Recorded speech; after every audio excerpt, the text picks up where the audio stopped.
Blog Talk Radio.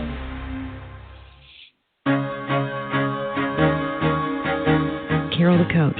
Sex, love, and relationships. We talk about it here. Carol the Coach.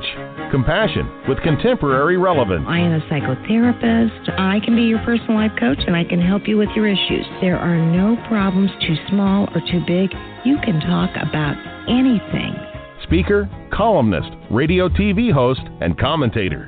Carol the Coach brings messages of wellness and empowerment within reach of everyday people every day. Almost 5 years ago, I lost my soulmate in an accident. He was killed in a plane crash. Life just, for me, has seemed to stop. There are groups all over the city. I teach one.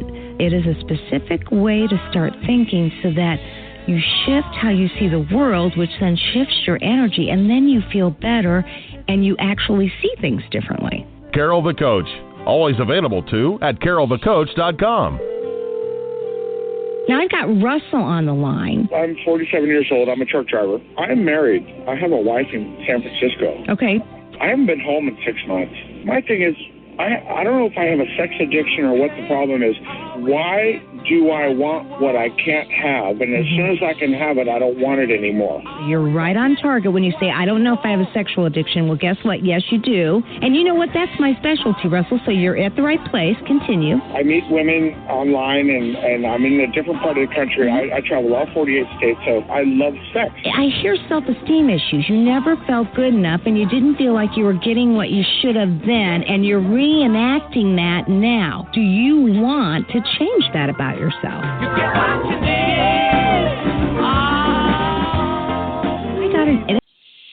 Oh, yeah.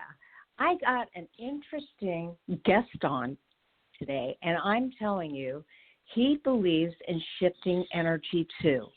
And that has been an exciting thought for 2021. Happy New Year. You're talking to Carol the Coach. And today I actually have Murray Hidary on, who has this incredible project going called MindTravel. Murray, welcome to the show. Thank you, Carol. It's great to be here. Yes. So tell me a little bit about MindTravel. So I'm a composer and musician, and I create these immersive musical experiences all over the world. I was actually on a grand tour prior to the pandemic hitting, and now I'm doing these experiences virtually. But these are transportive, immersive music experiences that I play at the piano, and we really open up a space through music for healing, creativity, and a discovery of kind of our inner world as it relates to our experience in the world. Well, that makes a lot of sense. And you're familiar with addictions and sexual addiction. And you said, like other addictions, addiction can mask much deeper issues and obviously help medicate stress, anxiety, and depression. Now, how does MindTravel address that? Absolutely. If we look at the biggest picture possible, we all move through life. We live with life with this sense of lack, with this kind of longing that we're trying to fill throughout our lives. And so much of that is really rooted, differently for each of us, but rooted in, usually some wounding from when we were really young. And that can, that can feel like, a sense of not being good enough, a sense of, loneliness, a sense of self-esteem, worthiness, all these kinds of fears that we have, rooted in something that happened when we were really young that was confusing and painful to us as children. We couldn't process it. And so we created this story that we tell ourselves over and over again, and it shows up in our adult life as well. And so we then move through the world, and when certain things happen, those fears come up, those stories that we tell ourselves. And in order to fill that kind of gap, to fill that hole, to fill that need, we tend to turn to certain behaviors. And in a sense, we're trying to fill that hole with an impermanent solution, and that's the problem. Because once that behavior ends or once the effect of it fades, we're left back with the same hole. So we're trying to fill something permanently, but we're filling it with something that's transient. And so we're always back at square one. And so we repeat that over and over again. And it doesn't really matter what the behavior is, what the addiction is, right? It could be a substance. It could be using sex. It could be too much television. It could be gambling. It could be all kinds of things. And yet we're trying to solve something permanently with an impermanent solution. And so then it comes to, well, okay, what other alternative is there? And typically when these things happen in life, a difficult situation, in my case, I was, dealing with profound grief, which, left me feeling very, very empty and alone. And, I turned to sex more than other things to fill that pain, that hurt. That was a kind of an instinctive reaction for me versus, turning to, alcohol or substances or things like that. And quickly you realize, well, that game doesn't work because, you're left feeling just as empty, afterwards that you did before. So it's a very temporary measure. And I found that music offers such a powerful remedy for this because it's something that can engage us in a way to have real introspection and reflection, and it allows for the feeling of whatever you're going through, and then through that feeling of it, you dissipate it. Music is the language of emotion. It's the language of feeling. And oftentimes, Carol, we don't even have the words to express what we're feeling. And so it's easy to turn to, behaviors because we just want to distract from what it is we're feeling and not address it and not confront it.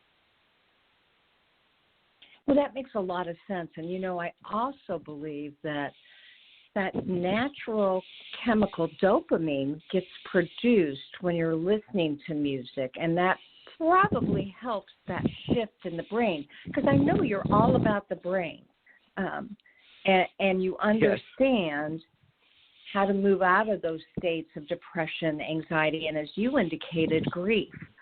So if somebody were going to come to an event of yours, what would they do? I noticed that your website, which is so beautifully done, is and everybody's wearing headphones. Tell us a little bit about that. Yeah, that's right. And by the way, you're spot on in terms of the effect of music on the brain. It's very similar to the same effect that sex has on the brain. The same centers of pleasure, those same dopamine centers, pleasure centers, reward centers are activated. And so, I think from an evolutionary perspective, we really developed this appetite for music to, for a couple of things. I think, number one, the pleasure of it in terms of its ability to bring people together, to create community.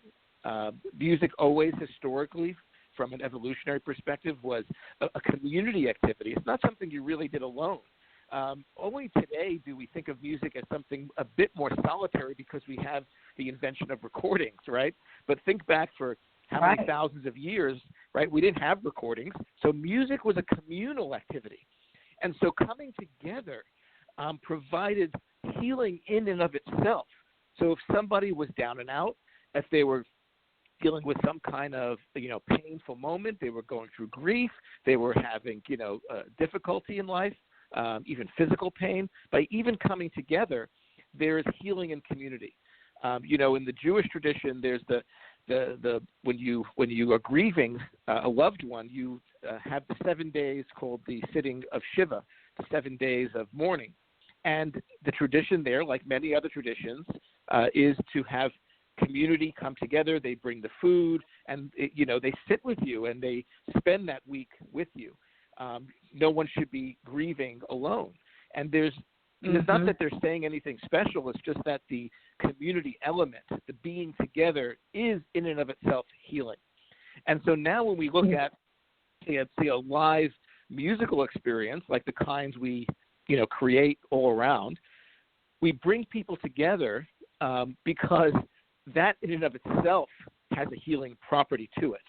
Even if it's strangers, it turns out is extremely powerful to be with other people in a like-minded activity.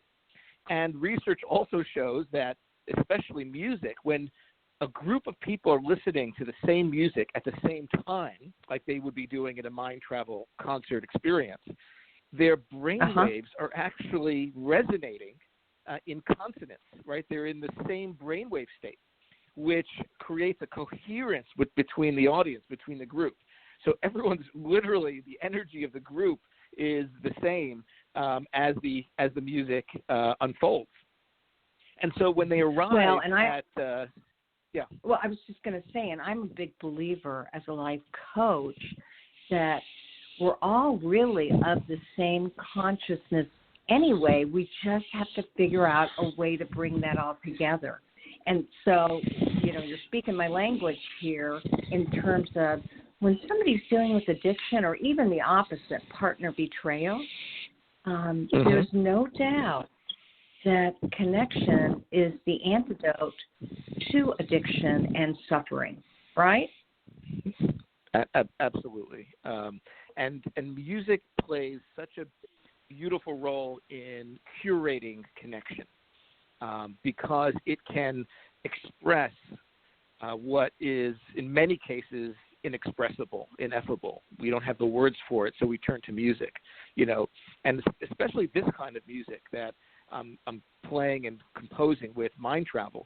It's music that is meant to create that space of reflection, to have that sense of deep listening to, what's going on inside of you, to just allow whatever you're feeling to rise to the surface and to be felt. So when people come to a MindTravel experience, when we do it physically, out in the physical world, it's usually out in nature. And so it could be, Santa Monica Beach or Central Park, iconic locations in many different cities. And when people come, in order for the experience to be very intimate, we actually give them wireless headphones so that no matter where they're sitting, no matter where they are in this huge outdoor area, it's as if everyone has a front row seat because they're hearing me play, the same no matter where they are in the field. And that also gives a very that gives them a very intimate, personal, experience with the music, as if I'm playing just for them. And then what's so beautiful is that you'll see people walking around. They might go up to the waves in the ocean and stand, up to their knees in the ocean, taking it in, listening live to the concert. And then at some point, they can come back to the group and have that communal togetherness. And you look around and you realize that, everyone moves through life in this constant balance of their own individual experience, their own personal experience, their own unique perspective, and a sense of being part of society, part of community, right? And what is that balance? All too often when we feel pain and dissonance emotionally in life, we tend to feel a disconnection with others. Whether it's with our family, our partner, loved ones, or even, people in general. We tend to think we're going through something that's so unique and isolating. And so we then isolate ourselves further. We have a hard time expressing it, right? Especially if you're a man, it's usually a little bit more difficult to have a comfortable, safe way to express yourself. And so we then isolate further. And that only continues to spiral, creating that downward spiral. So our behavior continues to mask it, to cover it up. And then that behavior, repeated over and over again, has usually a detrimental impact, right? And that's where, addiction really, kicks in terms of its impact in our life, right? Some kind of negative impact on our careers, our relationships, right? Our, all areas, our health, So that's what we're talking about here is how do we arrest, how do we interrupt, right, that pattern? Or if somebody's already in that pattern, how can we shift that energy into something way healthier? And it's not just a one-time thing. As we know, this is a constant maintenance that needs to happen. We have to constantly be proactive with this. And music can provide such a powerful medicine, as you said earlier, because it's something we can do, and we can really open up whatever we're feeling and just allow it to be felt. And music really acts as a mirror in that sense. You know, it's not that the emotion is inherently in the music. No matter what I play, whatever I'm feeling when I play it, others may have other emotions, and they'll feel what they feel, regardless of what I feel. And that's the beauty of music, is that it meets people wherever they're at. And whatever you're feeling, you will project into the music. And that's why it has such a power to heal, because it doesn't matter what you're feeling. You don't have to feel exactly what I'm feeling, but you can place your emotion, whatever you're feeling, your pain, into the music, and it reflects back at you, and then it dissolves through just experiencing it. That's been my experience with it over so many years. Okay, well, you're talking about how music brings healing, and then you're also referencing the fact that everybody listening together provides connection, and that those things are very powerful in terms of recovery. I want to ask you, what do you mean by living a life of listening? You know, how can that relate to sex and sexual addiction? Yeah. So, you know, music is a wonderful metaphor, of course, for, you know, this notion of listening, or what I like to call the art of listening. And we have kind of two modes generally of listening, kind of an active and passive way of listening. Just think about any time you're in a conversation with somebody, right? And you could be passively listening to them, or you could be actively listening to them. Most people go through life in kind of a passive listening. Even if they're talking with somebody, they're always in their head thinking about the next thing they're going to say, thinking about how they're going to counter what the other person said, how they're going to win the argument, you know, whatever it might be. They're busy in their head with what they're going to say next. And that kind of is very passive, because there's no openness to actually listening to what the other person's saying. And so it takes kind of an open space that is truly listening to the other person and not having any judgment about what the person's saying, and just allowing yourself to understand fully their perspective. And if we can do that, we can create a deeper connection with that person. And then we can respond, you know, with different choices, of course. Not that we have to agree with them, but at least we are on the right footing to understand them fully and not just push our agenda. Now, we can extend that idea, that definition of active listening, really to anything in life, right? I mean, we can, you know, when we're experiencing music, we can listen actively. So the music's not background music. It's not just something that's kind of happening and we're tuning out. No, we're actually attentively listening and seeing how it moves us, you know, feeling that. And we can go through life with this metaphoric listening, where we're bringing our awareness and our attention to every moment as we move through life. So life's not just happening to us, but we're truly present to every situation. That's an active way to live, an active way to move through life. Now, what that means, though, the consequence of that is that we're more aware of the reasons why we're doing things and what's occurring, and we're not just in default mode, right? We're not just kind of conditioned responses to everything, right? Something happens we don't like, we retreat, we turn to behavior, right? These are like automatic responses that many of us might have.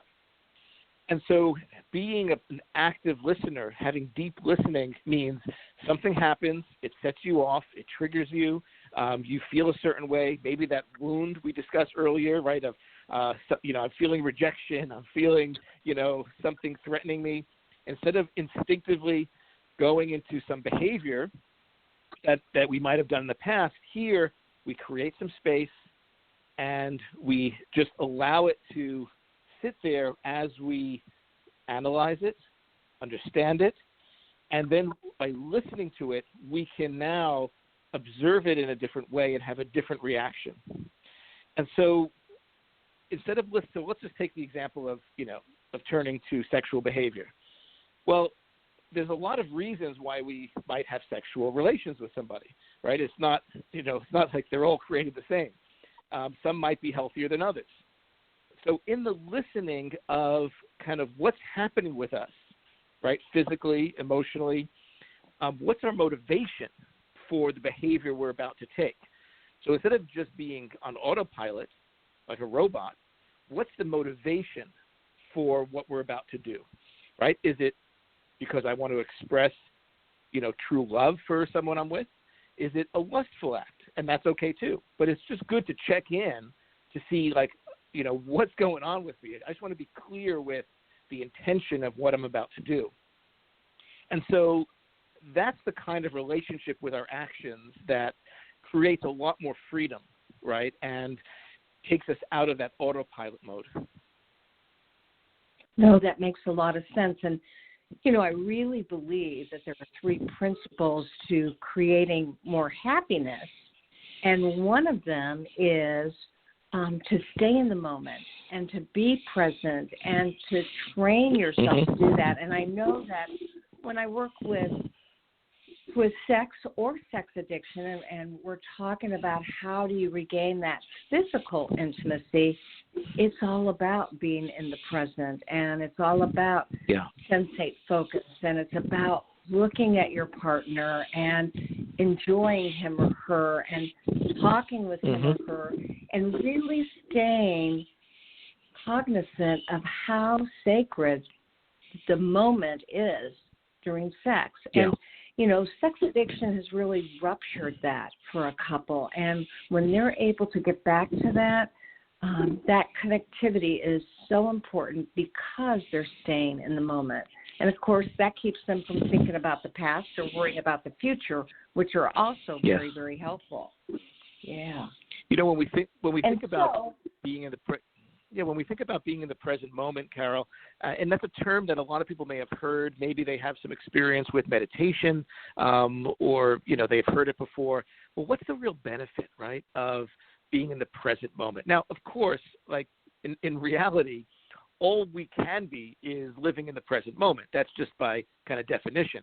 What we're talking about here is where is our attention, right? Is our attention here with the other person, or is it distracted, right? Are we, as you said, are we thinking about things of the past? Are we thinking about other issues of the future, anxiety, worry, right? Are we distracted? And even if 2 people are physically connected, they could easily be mentally and emotionally disconnected. And so by bringing our attention, initially, I like to think of using our senses, right, our various senses as the portals to that intimacy with the present moment in whatever we're doing, and in particular in a physical intimacy with our partner. And so we can go through them one by one as we're interacting, right, bringing attention to each one. So, of course, we have, the sense of touch. And what does it feel like to gently caress and stroke our partner? We have the sense of smell. What does that sense open up for us as we smell our partner in a very gentle way? Of course, our sight, our seeing. There's a way we look at our partner, and there's many different ways to look at somebody. And what does that communicate? There's the listening, hearing our partner, right? What are they saying? Not just verbally, but what is their body saying? What are their various moans and voicings communicating at different times? So it's really a deep listening across all of our senses. And then a very powerful exercise is not really an exercise, you'd be doing it in real time, is to remove the senses one by one, right? To really isolate each one. Imagine you didn't have, right, the sense of sight. you couldn't see, what would that open up with the other senses, right? And narrowing it down. So imagine you only had one sense out of the 5, say, and then moving through them in that way, so that the only way you can experience your partner was through that one sense. How would you interact with them, right? And that kind of thinking can create such a heightened sensory intimacy and immersion with the other person that, I mean, it truly could be intoxicating and can communicate so much that we might have a hard time communicating in other ways. Very little about sexual intimacy is about, the verbal communication. It could be verbal, but it doesn't have to be. And so much opens up, and so much vulnerability opens up through these other senses. And we listen to them as a piece of music, right? And experience their body as a piece of music, right? With the ups and downs and the dynamics of music, the melody of music, the harmony of music, the rhythm of music is all in their physical, their emotional, their mental, their spiritual being, and the interaction between the two. Each person their own melody together in this harmonic engagement, right? So music provides such a beautiful metaphor for all of this.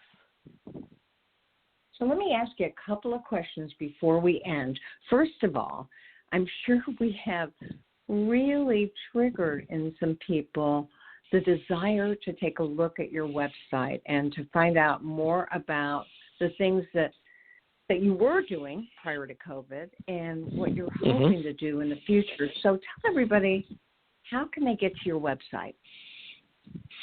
So we have everything at MindTravel.com, and we have all the offerings there, which include, of course, live events. They'll be back in person physically when we're able to do it safely. In the meantime, we have incredible virtual events just about every week. And these are, music experiences. We do walking meditations. I know many people that do it as couples, where they'll walk in their neighborhood and they listen live as I have music and I guide the experience through, wherever they are, if they're walking on the beach or the park, and we're, of course, doing this virtually.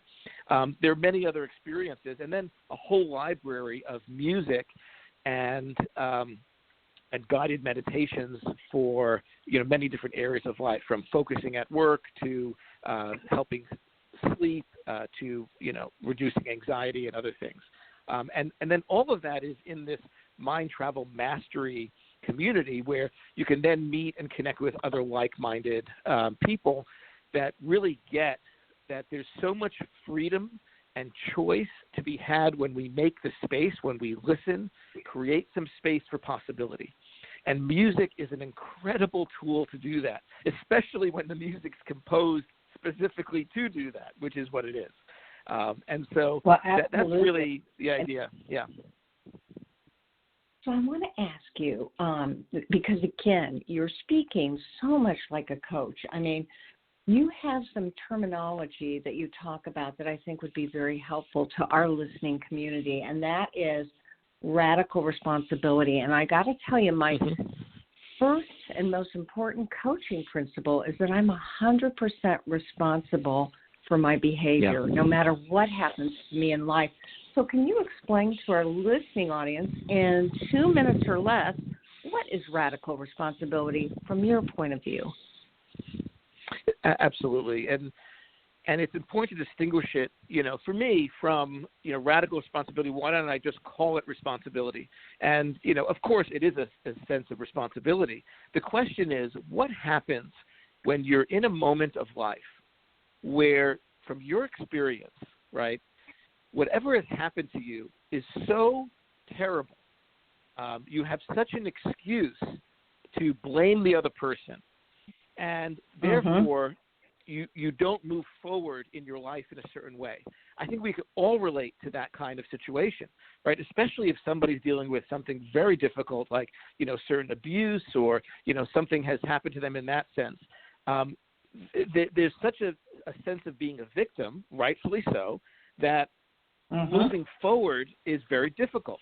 Now, what radical responsibility, right, would say is that even with that happening, we have to shift from this relationship of being a victim to saying, I am responsible for my life. I am the only one who can be responsible for my life because I'm the only one who can change it. Nobody can change our lives for us, no matter how tragic, heartbreaking the situation we went through is. Nobody can change our circumstances except for us. And so taking radical responsibility, Carol, is not about, about relieving the other of blame, of saying what they did was okay. No, what they did wasn't okay. And regardless of that, I'm moving forward in my life, and I'm taking responsibility for my life 100%. I'm not playing the victim game, the blame game, because it's not going to get me where I want to go. And once we shift to that mentality, it opens up a whole world of possibility, because we never hear ourselves saying to anyone, like, oh, I would do this, but it's so tough. I went through this, I went through that, right?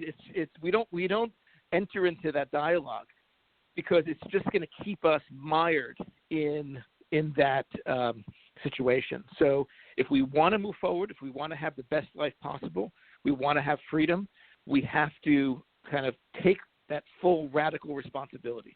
That even if we don't have to take responsibility because we can easily blame someone, we're still going to take responsibility because it's our life and only we can change it. And with that comes a deeper awareness. We then accept our circumstance, and then we take right action, right? We take action to move forward, right? Not staying stuck in the past. Right. So you're basically saying that when you have that kind of radical responsibility, it moves you into, obviously, an awareness of where you're at and an acceptance of that process, which is a big part of recovery, and then an action to bring about that radical responsibility.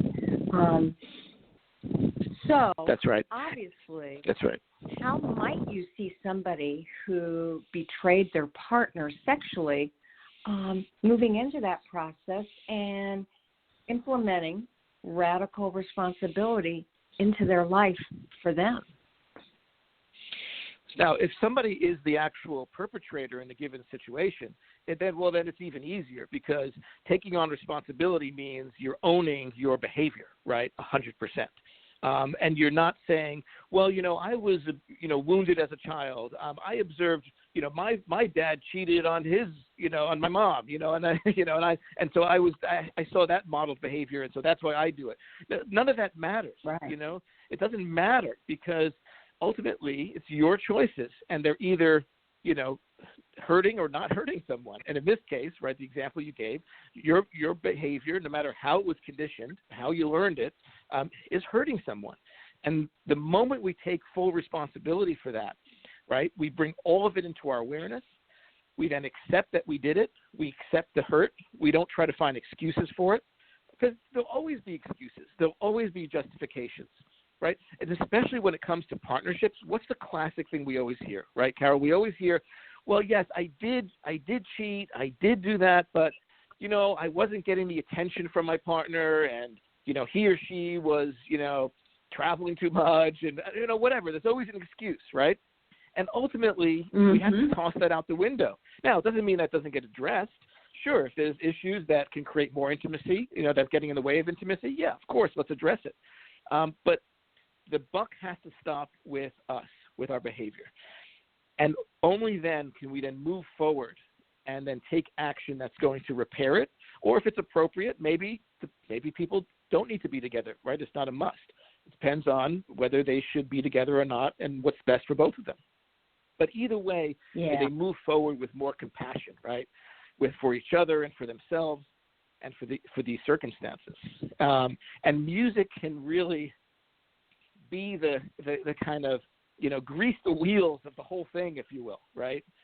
Where it just allows, if they're listening to it together or listening to it alone, they can really process what they're going through and then be in touch with that deepest part of themselves, that purest part of themselves that hasn't been tainted by all this, pain and all this difficulty, all this hurt, all this heartbreak, and go back to that purity, that sense of love, that sense of creating more unity with themselves, with the disparate parts of themselves, and with their partner.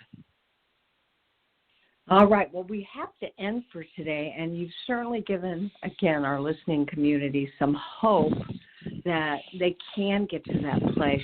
That's the place they want to be, and they're fearful that they'll never get there, both the addict and the partner. And so I want to remind people that if you want to find out more about this revolutionary experience, go to www.mindtravels.com. Did I get that right? Yeah, just mindtravel.com. That's it. All right. And Murray, I thank you so much for sharing your wisdom. I can feel the passion all the way in Florida. And I wish you the best, because I know that COVID has dramatically changed things, but a community can listen to you weekly virtually. And that's what I'm going to encourage our community to do. So thank you again so much for everything you've done. Thank you for having me, Carol, and I'll talk to you soon. Thank you so much. You're welcome. Make it a good one. You too. Bye. All right. Bye. I love to bring people on who have kind of a fresh perspective on how you can build the relationship. That is so important. And I hope you have a good new year. Make 2021 different than 2020 was. Pick a word, if you will, for the year. You know how I ask you to do that, to choose a word that you actually believe could be a goal for you throughout the entire year. So often I pick words that have to do with how I want to show up in the world. My word this year is intention. I want to tell you that I did get 2 books published in the last week. One is Transformations, a woman's journey through self-discovery. That's for our daughters, our sisters, our mothers who haven't been through partner betrayal or sex addiction. But then I wrote specifically a book for partners, and it's called Unleashing Your Power, Moving Beyond Partner Betrayal, because I think that's so important. If you choose to stay spouse, I want you to do it with love and with happiness and with serenity. And this book will teach you how. I'll talk to you more about it next week. But as I say at the end of every show, there will only be one of you at all times, so fearlessly have the courage to be yourself and go to Amazon and see those 2 books, Unleashing Your Power, and Transformations, a woman's journey of self-discovery. Talk to you next week.